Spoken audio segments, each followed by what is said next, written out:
Well, Mr. Chairman, from my count, we do have a quorum, and I believe that if you're ready to get started, we'll go ahead and get started because I know everybody's got a busy schedule.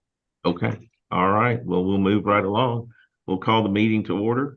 You should have received the minutes in the board packet that was previously sent out. I need a motion and a second Judge on Wilco will those. make a motion. Have a motion. Is there a second? Second. Have a second. As Any Judge- questions, comments? If not, all those in favor say aye. Aye. Any opposed? All right, we'll move right into our financial report with Mayor Kevin Cotton. All right, so our budget should be at about 33.33%, and we are currently at 25.38%. So you can see that we're well under budget at this point, which is a good thing. One of the things that you might recognize in your packet is that our year-to-date revenue received is only at 21%, and that's pretty well normal as the services that are being funded come in throughout the year. But we are at 25.38% of the funds expended, and again, we should be at 33.33. So they're doing a great job at keeping us within our margins. And Ms. Alicia, thank you for sending me this information. If anybody has any questions, she will be more than happy to answer those questions for you. Okay, are there any questions? If not, I'll need a motion. Report. Have a motion. Is there a second? Second. All right, we got a bunch of seconds. All those in favor say aye. Aye. Any opposed? All right, quickly to our federal and state reports.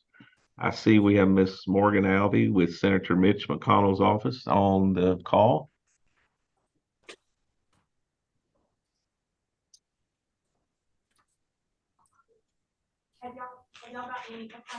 Can you all hear me okay? Yes. Okay, good. I'm sorry. Government devices do not like virtual meetings. So I've got the picture on my computer screen, but I have called in separately on my office phone. So I wanted to make sure that was working okay. First of all, I just want to say, obviously, our thoughts and prayers go out to the family and friends of those 5 soldiers that were lost over the weekend from the 160th SOAR. Our thoughts are just with the whole community as we all mourn that tragic loss.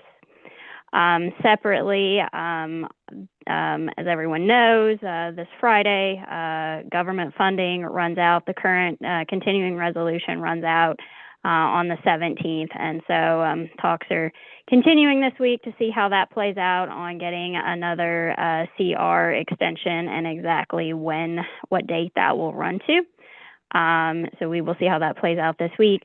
The only other thing I would add is I know I've heard from several of you on various federal grant applications that you all have in. So I really appreciate you all reaching out on those applications for support letters. If there's anyone else has anything outstanding, please don't hesitate to reach out and see if we can provide a letter of support. As long as it's a competitive federal grant, generally we can. There's a couple of exceptions to that, but please don't hesitate to ever ask any questions. As always, if anyone needs anything, don't hesitate to reach out. Thanks. Hey, Morgan, just one quick question. Do you know, I know that the House came out with their calendar last week. Do you know if the Senate has released their calendar yet? As far as I'm aware, the Senate has not. That will come out of Senator Schumer's office since he is the majority leader. But to my knowledge, as of today, that hasn't. Traditionally, the Senate calendar comes out sometime in December. Okay. Just the reason I ask, and if you happen to see a copy of that, Morgan, if you would send that over. The House did send out their calendar last week, and we did see that when our board is up there for our annual Washington fly-in, that the House will be in session that week. If you recall, some of you, that the last couple of years, they haven't been in session during that week. Of course, we always take that trip in conjunction with the NATO policy conference. And so the good news is that for our next, in March, that the House will be in session. Hopefully the Senate will be in session as well. Yeah, Jason, as soon as I see that come across, I will send it to you. Okay, thank you. All right. Moving on, I think we have Mr. Corey Elder with Congressman Comer's office on our call today. Austin's going to give the report today. Okay, Mr. Austin Weatherington. Yes, Corey has delegated that to me today. So everyone, good afternoon. Everyone, just wanted to give a quick House legislative update and hope everyone can hear me as well. But currently the House has passed 7 appropriation bills with 2 or 3 more set to be voted on the floor this week. And like Morgan said, as many of you know, the CR is set to expire this Friday, but work and communication is still being done to extend the CR.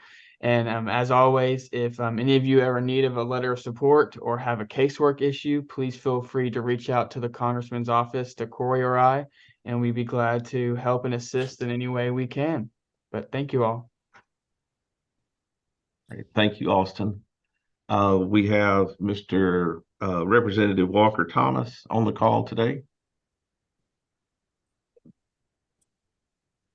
Yeah, appreciate you having us. I'm sitting in the car waiting for my mother-in-law. She has a doctor's appointment, so appreciate that. And so it worked out pretty well that it's virtual. I also want to echo Morgan's comments on the death of some of our fighting soldiers at 160th down there. They're neighbors of ours, and 160th especially, because they stay in our community a lot longer. And we just mourn their loss, and hopefully we can do something for their families or something like that along the way. We just finished all of our interim meetings over these last 6 months. That's kind of where we get our guidance and where we're going with different things. As far as veterans, military affairs, we kind of focused pretty heavy on veteran suicide, whether it be National Guardsmen or veterans. And so those are going to be some issues we're going to look. I'm once again going to file the tax exempt for military pensions. I think that would be huge down in this area to get more military living in Kentucky instead of Tennessee. And I do ask that everyone there, if you notice, and Jason Vincent, I know y'all are involved with HB 9 last year, and I think Jason Petrie, Chair Petrie, it's opened up to some more counties a little bit and communities. So make sure if you're on the list to start getting your request in. We're going to try to pull down federal money and state money on that. And I think Jason Petrie is trying to get kind of a total dollar of what we're going to need to fund. We are going into our biennial budget. So we got a 2-year budget that's ahead of us. And we start session, I think, January 2nd. So it doesn't give us much time. So if there's anything y'all think of or need, just feel free to reach out to me. All right. Representative, you did mention House Bill 9. In case you have to jump off, I don't know if you'll be able to stay on here the whole meeting. Amy was going to be giving a report, but we have submitted our list for House Bill 9 to Chairman Petrie.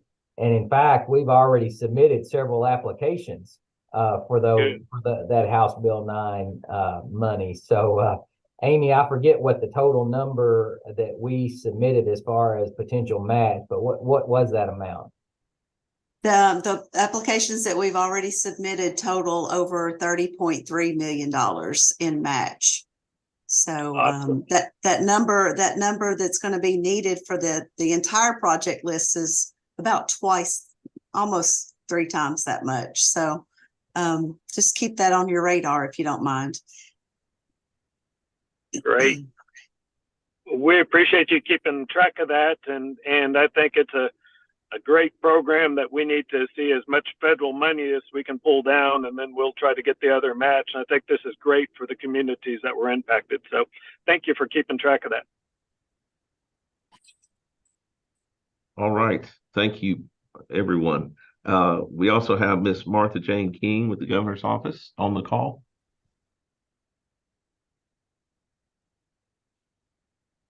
Oh, you're on mute. You're on mute, Martha Jane. You know, that's a shame if I can't talk. Judge Mansfield, I'll tell you, if they don't quit shelling corn and combining soybeans, we're all going to stay sick for the rest of the year. We do enjoy our counties being in the top 5 of production for agriculture, though, in Kentucky. Okay, so first of all, the governor's going to be at the 49th annual CAECO conference tomorrow in Lexington. And then on the 21st, he's going to be kicking off the Red Kettle Christmas in the Rotunda. And again, that's going to be the 21st. For the upcoming budget, Governor Beshear is going to be asking for an additional $500 million for the cleaner water programs, along with asking for more money for KYTC funding. Of course, all this is contingent on the governor and the legislature working together. So we hope that they will be able to fund these programs as we all need them. And lastly, I want to tell you all congratulations to Alex and Brenna Caudle. They had a baby girl born on Election Day, and she's the newest member of Team Kentucky, Lorena Janet Caudle. So if you've got his email, send him a congratulations. And that is all I have today. Thank you all. All right, thank you. Are there any other state or federal folks on the call? I didn't see any. I don't see any either. Judge. Okay. Oh, there's Representative Williams. I just saw him pop on. Okay. Hey, Jason, how are you? Sorry, I was just a couple minutes late here getting on. That's all right. I was on long enough to hear those dollars that we're asking for from House Bill 9, and I'm excited about it. I wish it was 300 million. So keep on the good fight about that. And I think if anybody's going to get it, we might as well be us. So let's keep asking. Well, we can up that number if we need to. That's right. Well, I'm doing the road show. I have been attending our city council meetings, and I've been telling them about it. So just in case they ask you, I know we're a little late in the game, but you know, who knows? You never know, something comes up. Right. Well, as always, thank you for your support, and thank you for joining us today. Yeah. Okay, we will move on to our staff reports. First, Community and Economic Development with Amy Frogue and Angela Herndon. Well, we've pretty well given my report, just talking amongst ourselves this morning or this afternoon. But regarding, just want to give you all a quick update on the House Bill 9 activities that we've been participating in. Over the last couple of months, we have been compiling a list of projects to submit to that House Budget Committee and to Representative Petrie that might be eligible for House Bill 9 funding. We do anticipate that language in the original bill and the allocation amount may change during this upcoming session. So Representative Thomas and Williams, if you all would help keep us abreast of that as it changes, we would appreciate that. For our region, we have submitted 34 projects that we're able to link to potential federal funding sources. Those projects total over $370.4 million in total projects funding needed. We used an average match requirement of 20%, even though we know that that's going to vary from federal funding opportunity across the board. That brings the total need for these House Bill 9 projects for the Pennyroyal region for match to $74 million.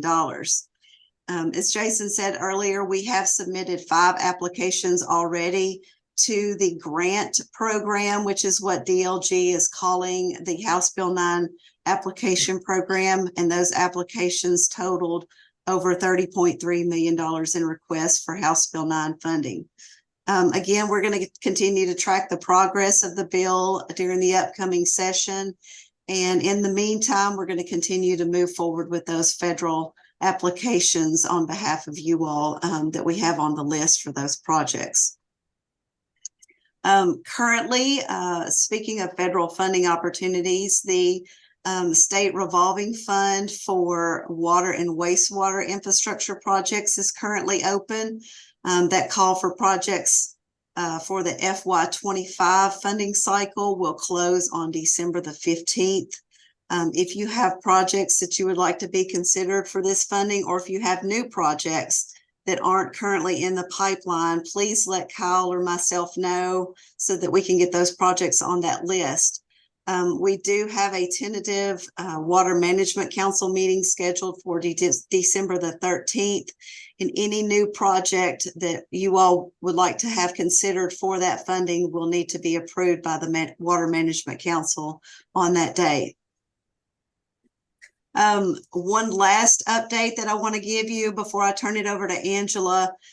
We are, as the PeADDs collectively, we are currently in discussion with the Kentucky Office of Broadband Development regarding a contract for some services for them related to the PeADD funding.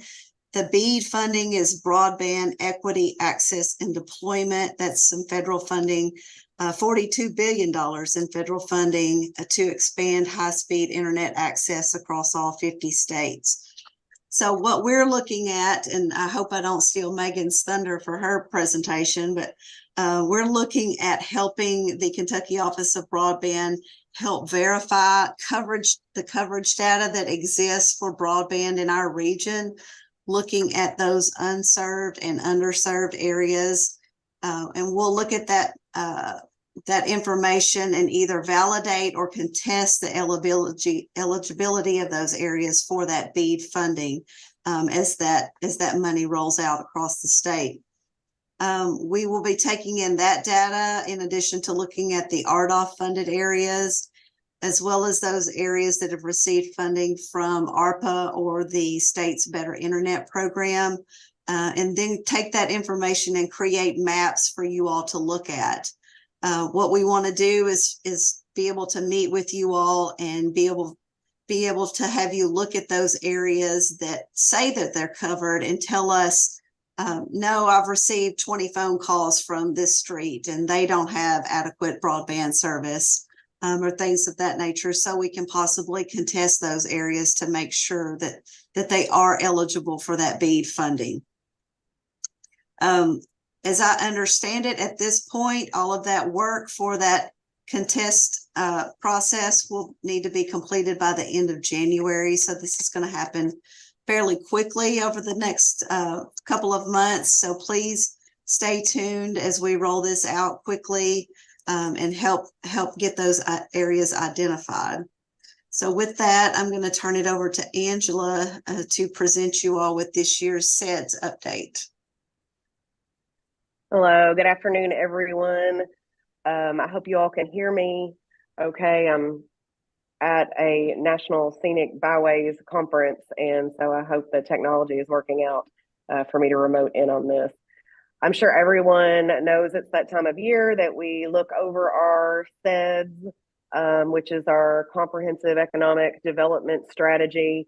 It's a requirement that we have that in order for us to be designated by EDA as an economic development district.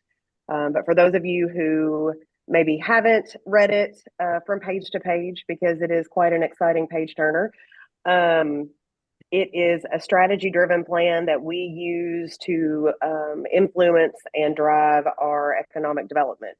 And all of the grants that we do and all of the progress that we are making from an economic development perspective in our region. Part of those requirements is that we put it out for public review, and once that has been publicly reviewed, we bring it to you all for the approval of a resolution in support of the strategy before we submit it to the EDA. I'm happy to answer any questions that you all may have about that document today, or if there's something anytime that you want to talk about as it relates to the SEDS, I'm happy to have those conversations offline. All right. Any questions for Amy or Angela? All right, if not, we will move on to Area Agency on Aging and Independent Living with Jill Collins. Good afternoon. Can everyone hear me okay?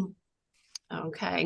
As Jason said, I'm joining from the boardroom today. My office is part of the first round of remodeling and updates. So I am here in the boardroom, and so you can kind of see all the chairs and everything behind me. We're moving a lot of stuff around today. But I would like to start off by saying thank you to our veterans who have joined us on the board meeting today. Both our board members and our staff. Thank you from the Area Agency on Aging and the Area Development District for your service.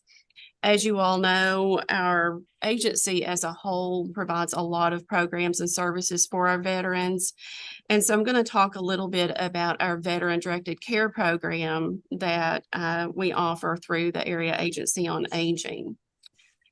We have been operating the veteran-directed care program since 2016. As you know, we've talked about it quite a bit over the years.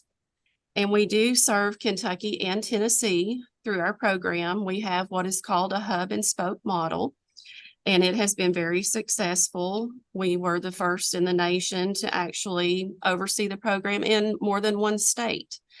And so we've expanded the program throughout Kentucky and Tennessee during that time. But I am really excited about a great opportunity that we have, and we've been working on this for several months now, and we'll continue to work on it for several months moving forward. But we are one of 5 super hubs in the nation, meaning that we oversee the program for more than one state.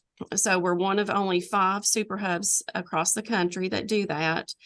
And we've been approached by our federal partners at ACL, the Veterans Administration, and the Lewin Group to have a role in expanding veterans-directed care across the nation.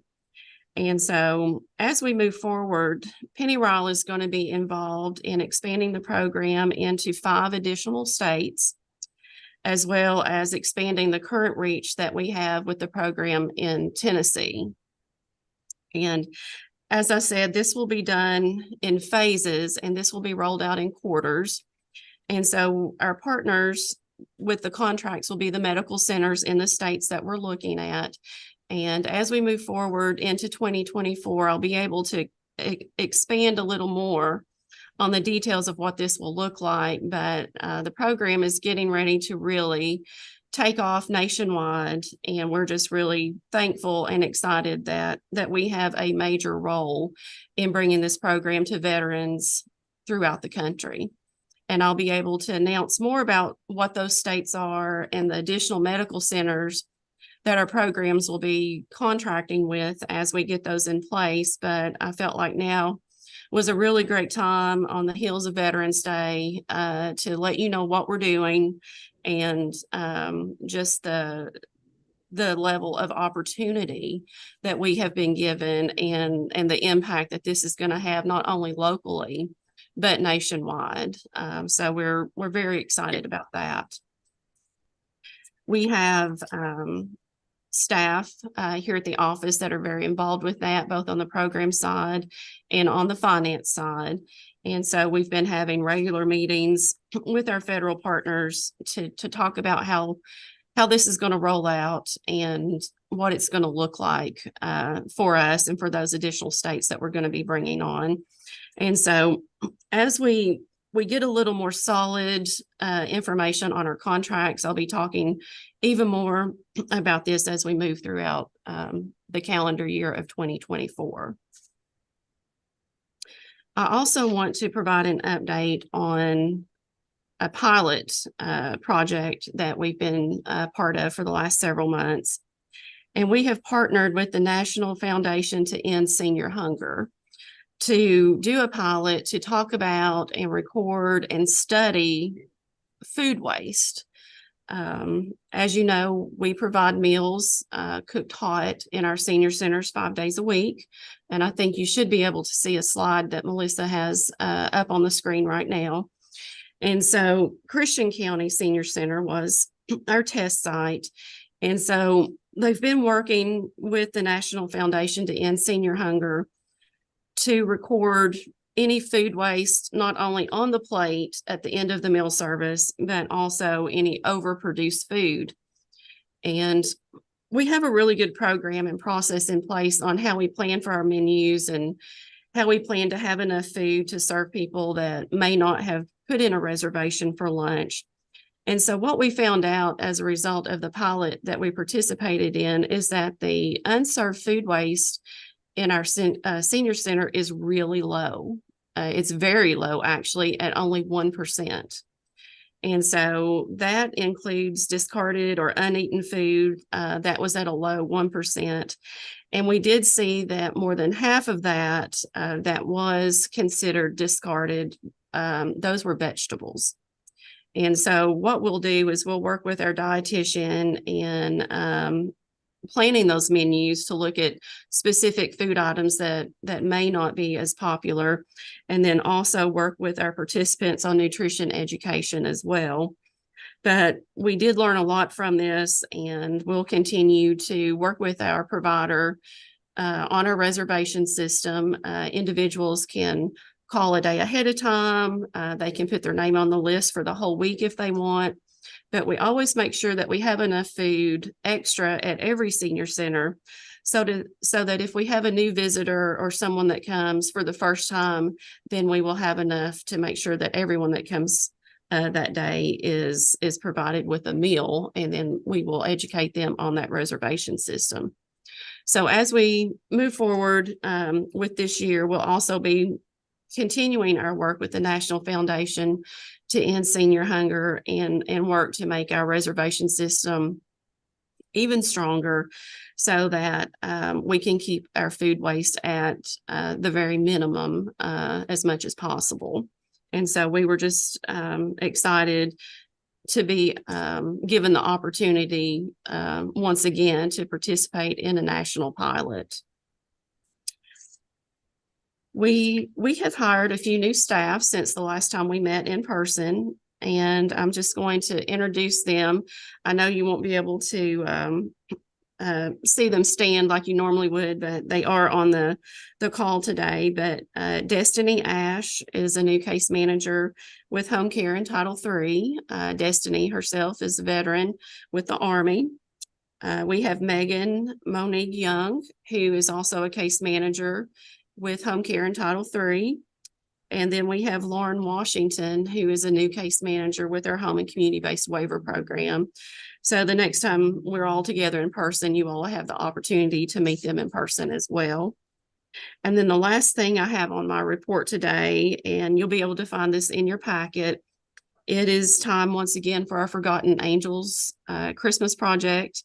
It's one of our biggest projects that we have, and that is spearheaded by Cindy Tabor, our long-term care ombudsman. And this Christmas project provides Christmas to residents in our personal care homes. And it is estimated that we'll be able to serve around 400 individuals again this year.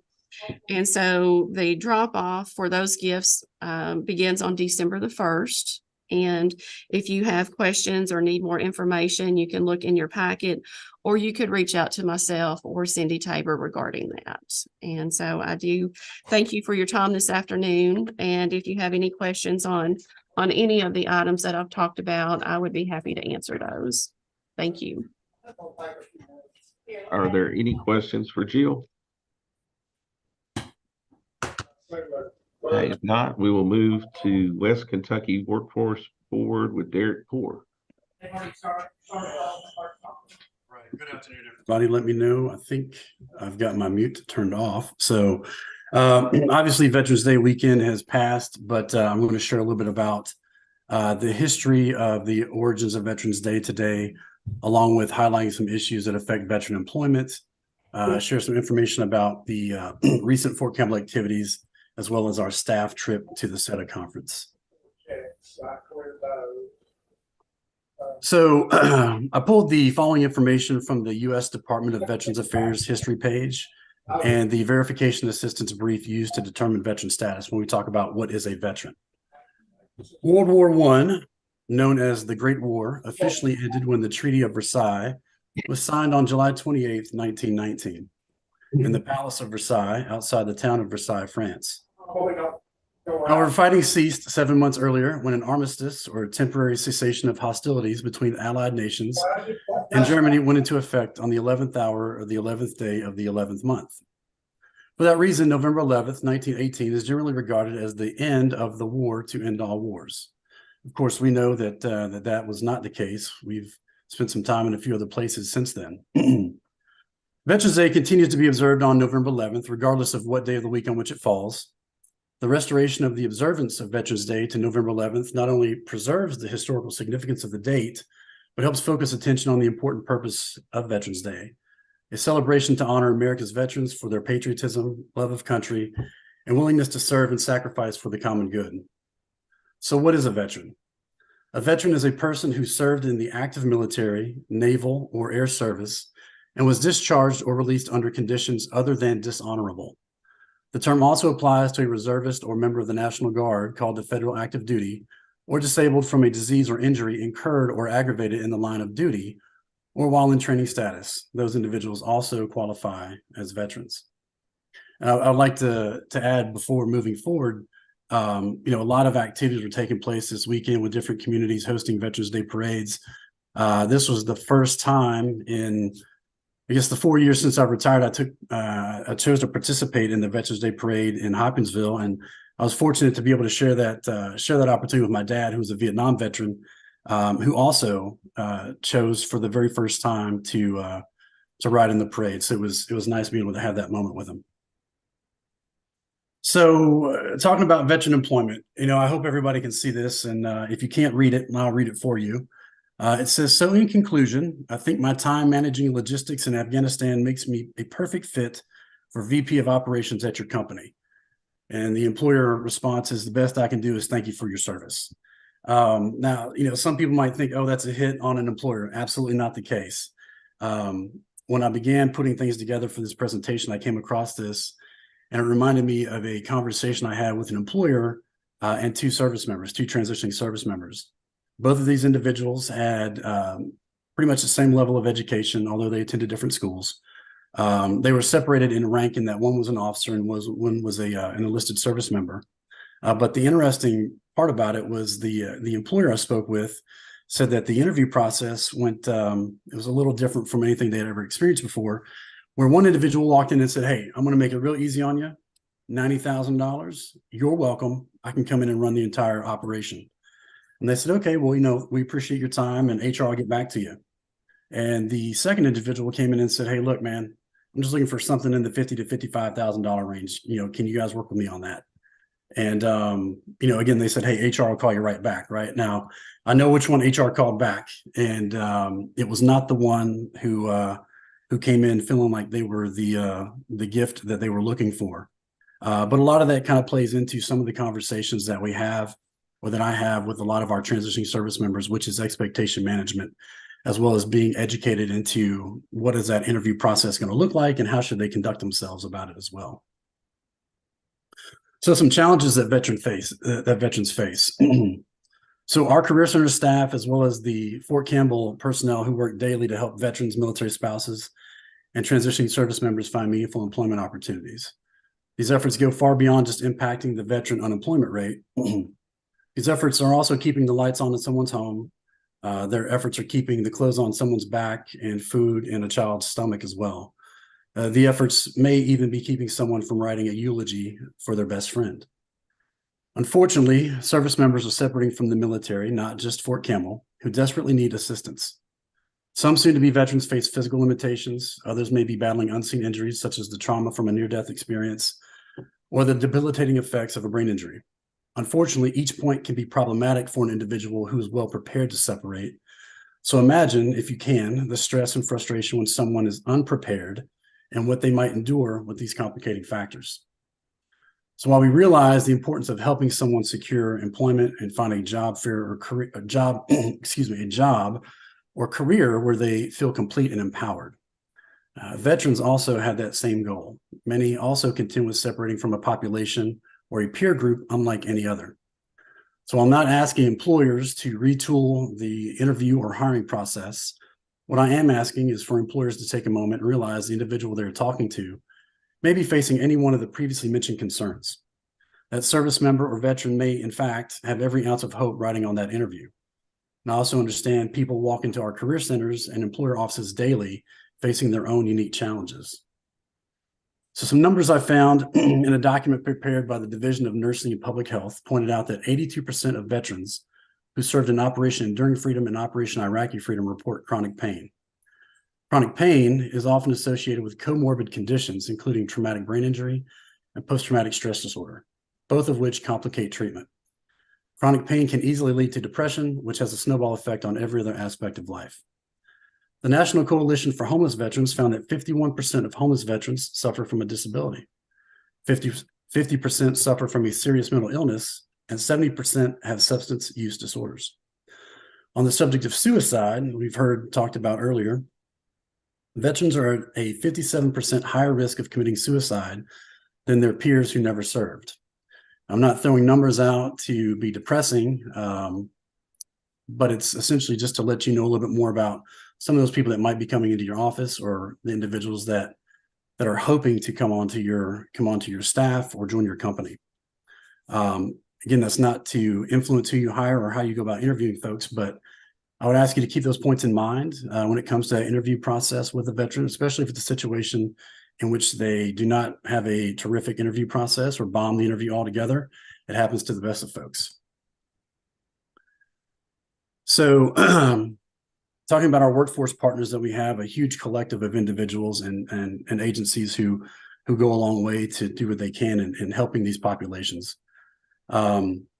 We can find help and assistance for veterans through training and employment opportunities. A collective workforce group accomplishes that task, starting with the Transition Assistance Program Office at Fort Campbell.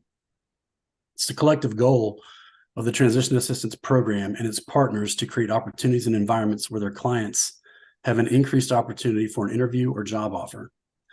These environments include employer day events, industry days, company job fairs, and quarterly multi-day job fair activities.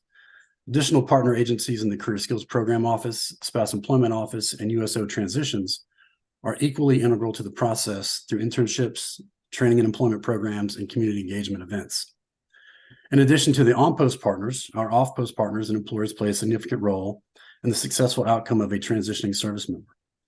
Recently, the human resources team from Toyota Bashuku and Ascend Elements met with a group of transitioning service members where they discussed career interests, reviewed resumes, and connected through meaningful conversation. On Tuesday of last week, I had the pleasure of attending a meet and greet with several members of GE's corporate HR team as they met with the Transition Assistance Program Director. The team also met with soldiers from the Special Operations Unit, where they had the opportunity to ask questions about their service and get a peek at the dynamic environment that they work in daily.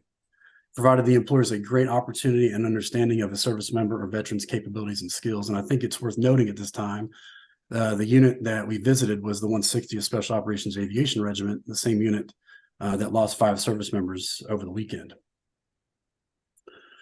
Beyond the local effort, the Kentucky Chamber and the Kentucky Workforce Innovation Board are also developing pathways to veteran recruitment, military spouse employment, and military retention. Some efforts include sharing information about the Society for Human Resource Professionals free online Veterans at Work certificate, attending job fairs at Fort Campbell and Fort Knox, and gaining feedback from a panel of veterans who have successfully transitioned into the civilian workforce.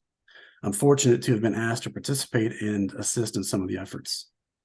So as I previously mentioned, the Transition Assistance Program Office aims to create opportunities and environments where their clients may succeed. Those opportunities and environments come in the form of weekly and quarterly job fair activities. There were 9 job fairs on Fort Campbell during the month of October, 2 of which were considered quarterly events that saw over 600 people walk through the doors. I am grateful for these partnerships that allow me to share information about jobs and activities in our community that might be of interest to a service member or their family. I've got some information posted up, the Fort Campbell Workforce Points of Contact. Ms. Ann Fugate is the Fort Campbell Transition Center Director. Ms. Melissa Upp, Transition Services Specialist. I'll speak about her role here again in one moment. Geneva Hauser, Employment Readiness Program Specialist for Spouse Employment. and Teresa English, the Career Skills Program Region 1 Coordinator. These individuals are vital to the transitioning service members, military spouses at Fort Campbell and the communities as well when we have that collaborative effort. So before closing, I would also like to talk a little bit about our staff trip to SETA, the Southeastern Employment and Training Association's fall conference, and the 50th anniversary celebration we had at Orange Beach, Alabama. So each trip to SETA always allows our workforce team to share and gain new ideas, discuss best practices, and gain insight into our peers' work across the region. Several speakers touched on the diversity in age seen in the workplace, with more and more of our senior population continuing to stay active and employed. I attended a session on veteran hiring, which showcased the efforts of 4 individual agencies working together to keep veterans off the street and in the workforce. A contributing factor in that effort was the city of Opelika, Alabama, which created their own career skills program with the local military installation. In doing this, they created an opportunity for transitioning service members to enter their community and complete an internship within a city department. The conference was topped off with a wonderful beachside dinner, Polynesian dancers, and a fire dance performance, and a beautiful fireworks show that everybody enjoyed. I say everybody, that's not totally accurate. I spent the fireworks portion of the evening in my room with a terrible migraine, but I know everybody else had a really good time. So to wrap up, if anyone would like to join me, if you, an employer or a member of your community, would like to join me for a day at Fort Campbell at the Transition Assistance Program office, before taking the plunge and going solo, please reach out to me. I'm happy to assist and make connections along the way any way that I can. And again, Miss Melissa Upp is the current Transition Services Specialist and point of contact at the Transition Assistance Program office. So pending any questions, this completes my presentation. Are there any questions for Derek? If not, we will move to new business. The monthly Code of Ethics report. There are no issues to report, which is always good. Next, we have our guest speaker. Today we have with us Megan Sanfoss joining us. Megan is the Executive Director of the Kentucky Office of Broadband Development. She is no stranger to the ad world, as she previously served as Director of Community and Economic Development Programs at Northern Kentucky Ad. Megan, thanks for joining us, and the virtual floor is yours. All right, thank you. I'm glad to be here. I was all prepared to drive down to Pennyrile today, but then Jason told me you moved virtual because there's a construction project going on in the office, and I said great, because it's a busy week and you know, in a busy time for us. So I will share my screen and go through my presentation. Let's see. Yes. Okay. So I'll give you a kind of a summary of where we are on our broadband deployment programs. Can everybody see that? I'm on a different screen now, so I can't see my Zoom screen. So the office was established during the 2022 General Assembly to administer broadband deployment funding in the Commonwealth. We are the central broadband planning and coordination entity for the state of Kentucky. So that legislation established Kentucky's broadband deployment priorities. The first priority was to the no service locations having slower than 10 megabits down and 1 megabit upload speeds. So that's really the critically unserved areas. And then the under 25 3 locations were the next priority, and then followed by the underserved areas, which we really haven't started to address yet with the funding that we've distributed. The statute also set a higher priority and state grant funding share for unserved areas that were less dense. And we saw a lot of applicants in that second round of funding request, you know, up to the 70% grant funding for those locations. Projects that there's no other public funding available for, and then a preference for gig symmetrical speeds with 100 megabit symmetrical minimum. So we're about 1 year into the Office of Broadband Development. I started in September of 2022. So we've been working on stakeholder engagement, managing the first round of grants that were distributed in the summer of 22, getting the second round out the door. We have a pole replacement grant that opened up in September of 2022 for utility pole replacement for unserved areas, getting the website up, and then working on building the capacity of the office through hiring staff and contracting with the consultants. We were awarded our BEAD initial planning funds. That was $5 million that the NTIA awarded us to go through the planning process for the BEAD program, which we're neck deep in right now. We had our capital projects fund plan approved. That's $182 million for deployment projects. That's the majority of the funding that we distributed in September. We challenged the FCC map.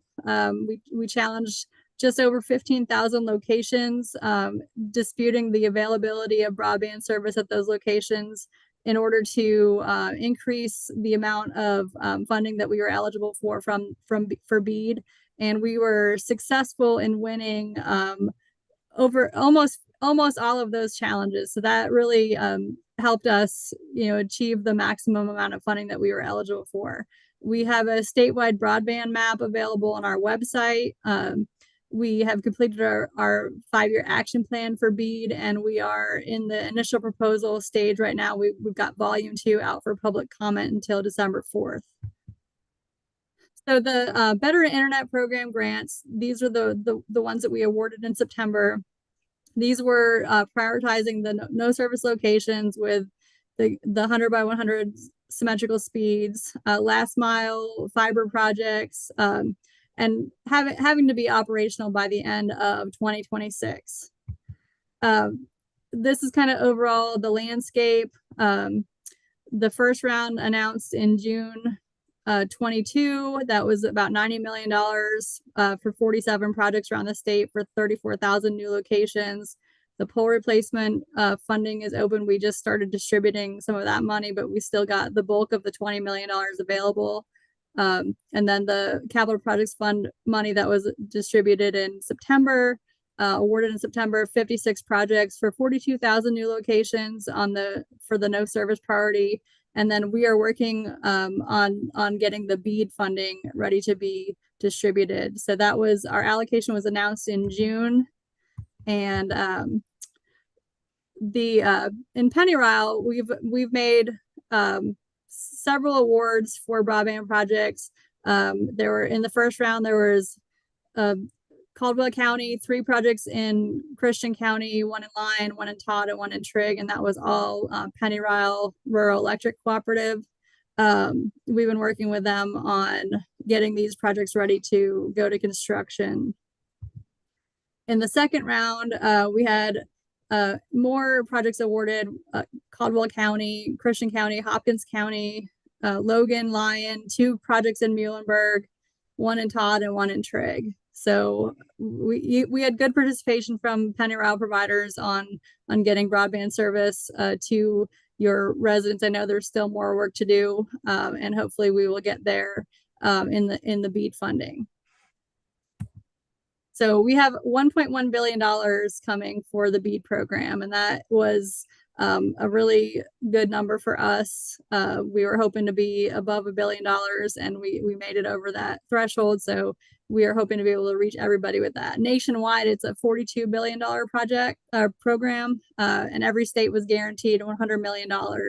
And the remainder was to be distributed through a formula based on the number of unserved and high cost locations in each state. And now I was really surprised looking at the areas that were determined to be high cost locations in Kentucky. I was thinking they would be in Eastern Kentucky, but actually it was mostly the area between Lake Barkley and Kentucky Lake. The land between the lakes was basically the high cost area in Kentucky. But we did get the 15th largest allocation in the nation, so we were pretty happy about that. So our planning funds were awarded last year. Our allocation was announced in June. We submitted our 5-year action plan in August, and we're working on our initial proposal right now. We've got one part, the challenge process part, volume 1 has been out for public comment and completed that, and we're working on the revisions before we can submit it. And then the grant plan, which is volume 2, is out for public comment right now. And so once we get this approved, we will have to identify all of our subrecipients within 1 year. So we'll have 1 year to go through a competitive grant process to allocate all $1.1 billion to get all Kentucky residents served. So during the planning process for the 5-year action plan, we went around the state. We did the listening tour in alignment with the digital equity plan with the Education and Labor Cabinet. We were out at Pennyrile, I think in February last year. We held, we traveled around the state in February and March. And then we have also been meeting with stakeholders and from industry, workforce development, healthcare, and state and local government since all throughout this on a daily basis. So every state has to determine how and where the BEAD funds will be used. And while fiber optic internet is our priority, we have to determine, at what dollar figure we will start to look at other technologies to reach people. And this is important for areas where there might be one house is going to cost several $100,000 to reach. That might be a case for an alternate technology rather than building to one customer and spending that much money. So we will have a competitive process to distribute the funds, and we have to describe how all of this is going to be done in our initial proposal by the end of December. And we've got that out on our website if you wanted to read through that. So in addition to the federal funds that I've talked about that come through the office, there are other federal programs that are active in broadband right now. The FCC's RDOF program, the Rural Digital Opportunity Fund, is one that is going through a lot of construction right now, and that will take a lot of the unserved locations statewide kind of out of the contention for BEAD. There are a lot of areas in the state that have commitments in those areas to be built out by the end of 2030 through the RDOF program. The USDA rural development programs like Reconnect and Community Connect have also made really big strides in covering some of the very rural projects. I think mostly in Eastern Kentucky, although some of the telephone cooperatives in the western part of the state have participated in those programs. And then ARC and the DRA also have some funding available for broadband, not as much as the other federal programs, but those are sometimes used as matching funds for projects, as well as your local ARPA funds. And we saw a lot of projects have participation from fiscal courts with ARPA funds being contributed to grant programs. So through the IIJA, in addition to the BEAD funding, there were an additional $88 million of funding put into Kentucky for broadband deployment. So there's a lot going on on that front, and we're seeing a lot of those projects start to go to construction, and I get calls on them a lot, and sometimes I have to make a couple phone calls myself to determine who the funding agency is and who that project belongs to, because sometimes it's not us. Here's my contact information. I would encourage you to reach out if you've got any questions. We would like to see a lot of participation from the local governments on our state challenge process, when we will look at the maps and make sure that we haven't determined an area to be ineligible for grants when there's not either a commitment to build there or service there or a grant available for that area already. So we just want to make sure that we don't miss anybody, and we will need input from you all to do that. So that is all I have. And if you have any questions, I'd be happy to answer your questions right now. Are there any questions for Megan? Hey, Megan, this is Judge Whitfield. Yes. Just looking at some of the numbers on the grants and the houses served, seemed like they were way just all over the place. Hopkins County was almost 10 million for just 333 houses. Oh, that might have been wrong, actually. That you say that. Is I that, hope so, because I saw some others were 5 million and were, 800 yeah, houses. I was trying to, let me look at that and see what that actually is, because that doesn't sound right to me either. Now that you say that. Might have just not changed that number. Because I think Spectrum tends to be one of the highest cost providers to actually get the service to people. So yeah, and we did see see the awards kind of come in all over the place, and it really did depend on the density of the projects. Hopkins County project.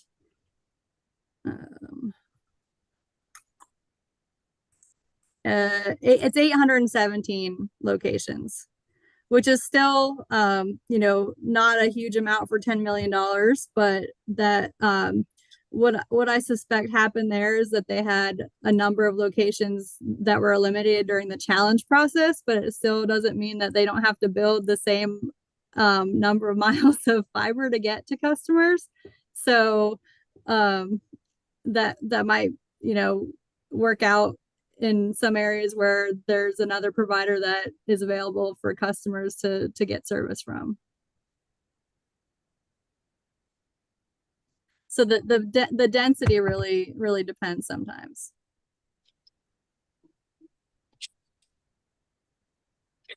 Yeah, Megan, this is Judge Newcomb, Crittenden County. When you say density, are you speaking of units served per mile, or yes. how? Okay. So there again, in these rural extreme need areas that obviously do not have the density but have an extreme need, and the cost per unit served is much less than what's being awarded, it's kind of a hard pill to swallow to figure out exactly what's going on. Yes. I think the rules that the legislature passed related to the broadband priorities, usually you would incentivize a project that you're getting the most bang for your buck, but realizing that there's a market issue that they're trying to correct with these funds, in that if without a subsidy, they're unlikely to ever happen. That's why they kind of put that opposite. They put, give more money to the projects that are harder to serve. one other question I had on one of the slides, it said where no other public funds are available. Yes. I had planned on doing a county grant for about $2 million just for broadband. Mm-hmm. Will that knock us out of the state funding? Because then that means public funds are available. That will not knock you out, because there's a required match available. Is that what you're talking about, doing matching funds for a project? No, I will actually look at, if I give somebody $2 million, what company is going to get to the most households that are unserved? Okay. So that would mean that if you put that out for an RFP and somebody submitted a plan and included those addresses in that proposal, that would knock it out of contention for the federal grants. Unless it was meant to be the match for a grant program.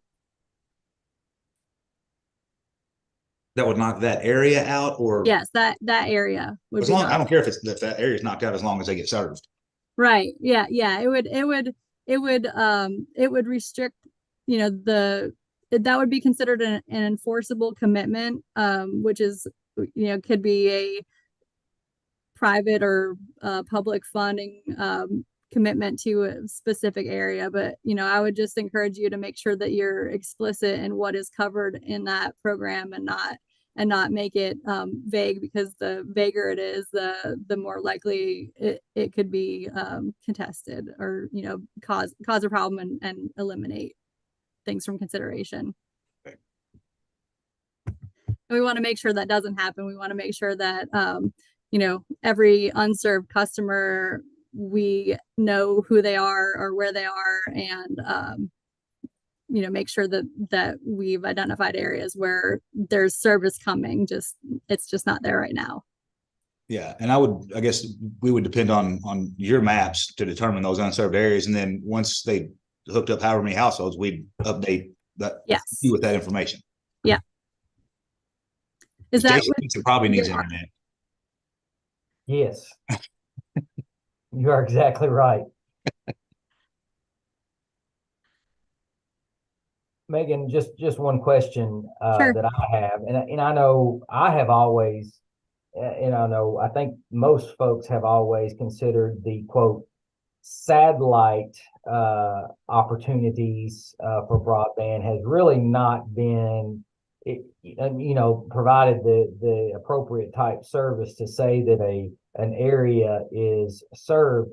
However, I know that we're having some of like the Elon Musk Starlink, those type programs are coming in, but they're very expensive. How does that impact the mapping when you have that going on?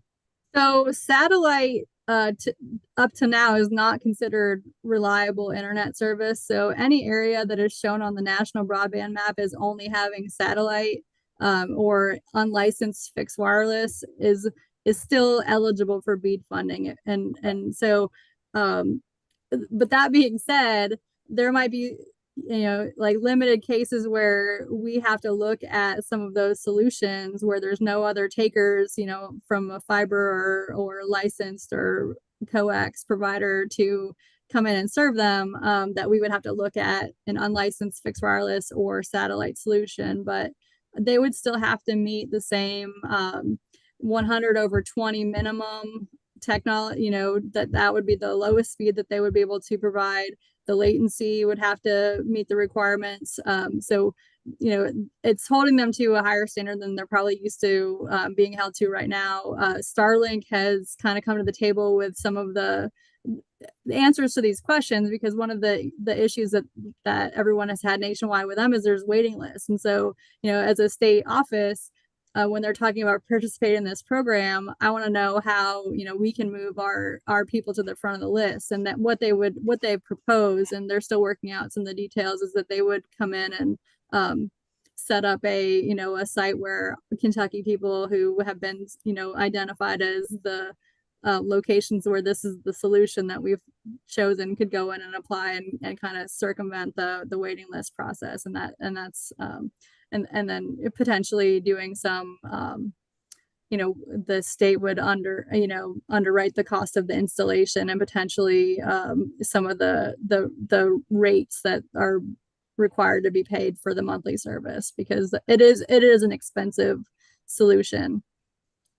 That's really good to hear, because I know on the Starlink side of things, it's something we've been looking into, and I know that it's I think the initial fee for the installation is $600. I know that's not something that's feasible for a lot of our citizens, but it sounds like if there's an opportunity maybe in the future that you could utilize some of these funds to assist with that's good. Yeah, so that's definitely something we are going to consider, because there are going to be locations where that's going to be the best use of public funds.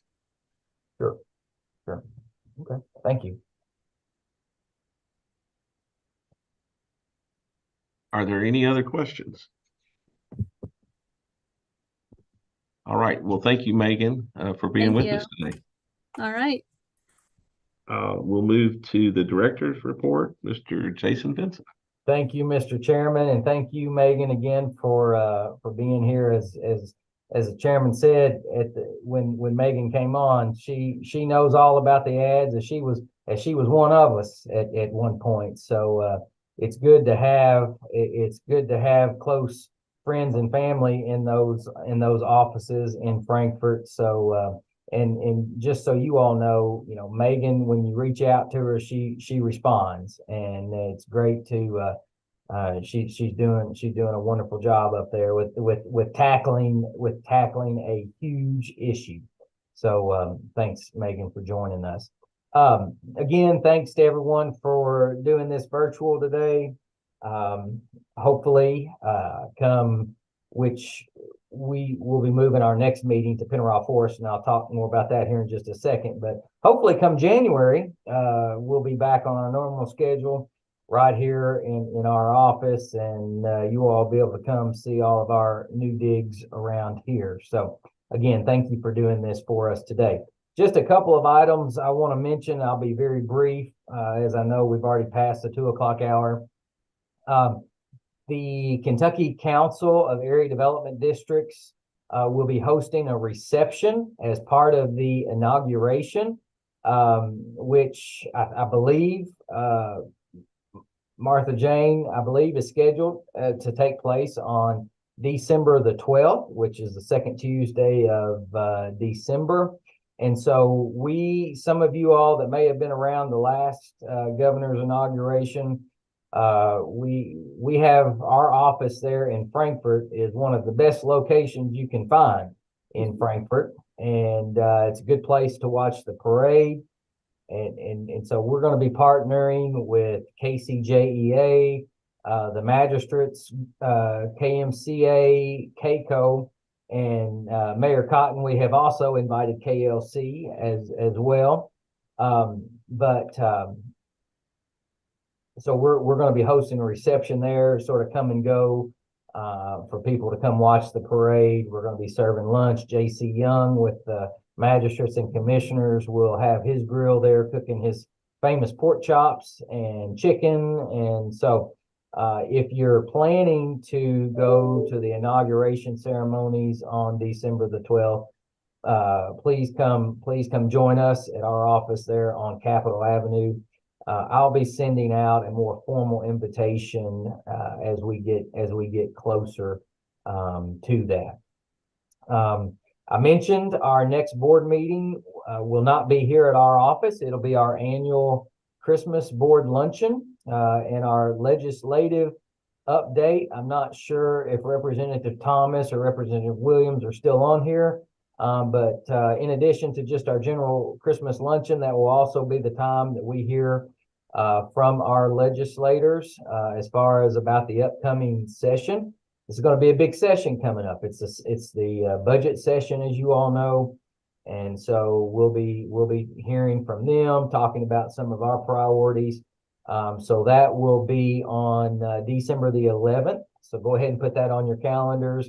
December the 11th at Penarol Forest State Park in Dawson Springs. Again, more information will be coming up about that very, very soon. One thing we did not do earlier in the meeting that we probably need to go back to real quickly, Angela Herndon did present the information about the comprehensive economic development strategies. Those strategies the draft form has been on our website for a couple of months now at this point. I believe she has emailed that out. So, Mr. Chairman, Melissa, if you could pull up that resolution, if you have that, we do need to pass this resolution. It is in the board packet, but we do need to pass the resolution so that our SEDS is approved. Motion to approve the resolution. It's in our board packet. Okay. Second, Judge Newcomb. We have a motion and a second. Any questions? If not, all those in favor say aye. Aye. Aye. Any opposed? All right. All right. Thank you. Thank you for that. We just returned from the annual NATO training conference late Friday evening. We had several of our staff that attended, Amy, Melissa, and myself, as well as Mayor Kevin Cotton, our chair, Chrissy Carter, and also Judge Gruber from Livingston County had a very nice conference in Cleveland. And so, Mayor Cotton, is there anything you'd like to say about the conference?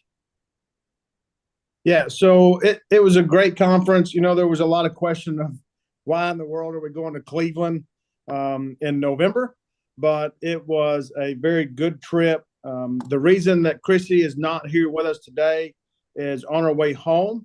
we were able to tour the Christmas tree house or the Christmas story house, and there were a lot of elves, and she just got mixed in with all of those folks. And then we lost her from that point. So I'm not sure she'll make it back at some point, probably after the Christmas season. But it was a great trip. Judge Gruber made it up for a couple of the days. You know, one of the things that we learn from going to these events are, number one, networking with other communities across the nation that are struggling and challenges with some of the same things that we deal with. And some of them have done really good at overcoming some of that and have some ideas that we can bring back. One of the sessions that I was able to attend was the housing session and what the gap looks like. And it's very interesting to hear from other communities. And one of the communities that we heard from was in Arizona, and how they were trying to fill in that gap of need of housing based off of their workforce needs. Really kind of great information there. Disaster response was another one of the ones that I was able to attend. I tried to go to the ones that the staff wasn't going to. Some of them I went to. There was a reason that the staff wasn't going, and they didn't share that with me. So I sat through it and suffered through some of that. But on the disaster response side, it was interesting to hear from, at the table that I was sitting at, we had folks from Maine down to Texas, out in Utah, Colorado, Oregon, and just hearing what some of their challenges were and what some of our challenges are. It's truly, every disaster is its own, right? So trying to be ready for and planning for all the different types of disasters is a true challenge. But I will say that we were able to share with our group that Kentucky League of Cities has put out a great disaster response plan. It's like 164 pages long. If you haven't seen that, I encourage you to get that. It will work for you, whether you're a county, whether you're a city. But we were able to share that with some of the cities that we were sitting with. I know that the board, more of the staff went to engaging the board and learning how to get us as board members more involved with what's going on and excited about what the PeADD has going on in our community. Also, storytelling was a big one. That's the one thing I think that we fail in across the nation, is really what the impacts that the AD districts have on our communities. We don't tell that story enough. And that was one of the sessions, was about storytelling. And under the engaging the board, what we learned is that how important that it is for us as individuals, as leaders, to have our own personal board, a group of folks that we can lean on, a group of folks that will tell us the truth. And it was really cool. I can't wait to see what all comes out of it. I know that Jason and the team have been working already on what they've taken away from that and how to apply that into what we're doing as an agency. And then I know that Amy was able to attend the diversity and inclusion for rural areas.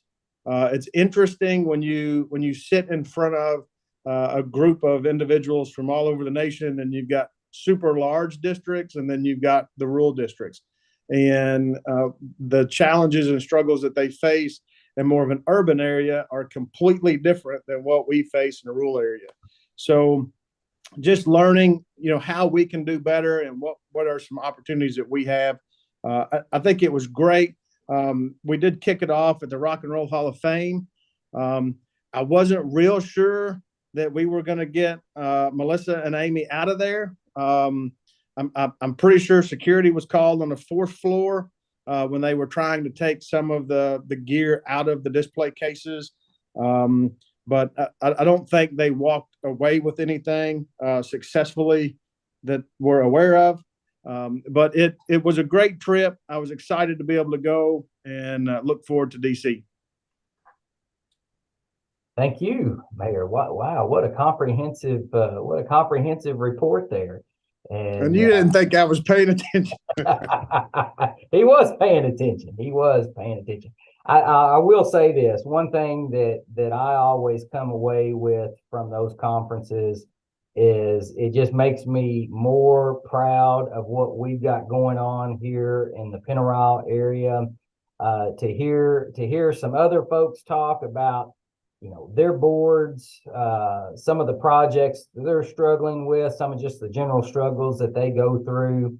And I just think back, wow, aren't we lucky with what we're able to accomplish here in our region and the leadership that we have. But as the mayor did say, a lot of the sessions that the staff attended had to do with board member engagement. Not to say that you all aren't engaged, because you are. I mean, we're never one of those groups that have an issue with like getting quorums or having folks participate in, but we are going to be, we did hear some good ideas of some things to do. One thing that was very interesting, Jason, was the amount of agencies that were very impressed with what we had, what they saw that we had as a team. And you might address that a little bit more, but just as the camaraderie and the connections that we were making, there were agencies, honestly, that seemed jealous or envious of what that relationship looks like, because they don't have that. Mm-hmm.